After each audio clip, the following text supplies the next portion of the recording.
ભચાઉના પ્રોહી bootlegger Ashoksinh જાડેજાનું જે મકાન છે તેમાં કેટલુંક ગેરકાયદેસર બાંધકામ હતું તે બાંધકામ પ્રાંત અધિકારી ગોહિલ મેડમ અને પોલીસને સાથે રાખી અને બુલડોઝર ફેરવી દેવાયું. હજુ અંજાર આમતક ન્યૂઝ બ્યુરોનો એક વિસ્તૃત અહેવાલ. અંજારમાં ખાસ કરીને પોલીસ ઇન્સ્પેક્ટર એ જાડેજા અને પોલીસ સ્ટેશનનાઓએ ભચાઉ પોલીસ સ્ટેશન વિસ્તારમાં મિલકત સંબંધી શરીર સંબંધી અને પ્રોહિબિશન જુગારના આરોપી વિરુદ્ધ કાર્યવાહી કરવા અન્વયે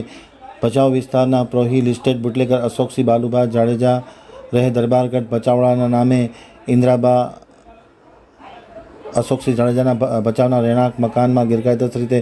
વધારાનું બાંધકામ કરેલું હોય જે મુખ્ય કારોબારી અધિકારી ગોહિલ મેડમ અને અન્ય પોલીસને સ્ટાફને રાખી તાત્કાલિક અસરથી તેનું ડિમોલેશન કરવામાં આવ્યું હતું અને તમામ આ જે વધારાનું બાંધકામ હતું તે પ્રાંત અધિકારી ગોહિલ મેડમ અને પોલીસના સ્ટાફ સાથે સંપૂર્ણપણે દૂર કરવામાં આવ્યું હતું અને પોલીસે અને પ્રાંત અધિકારીએ ધાક બેસાડતી કાર્યવાહી કરી છે.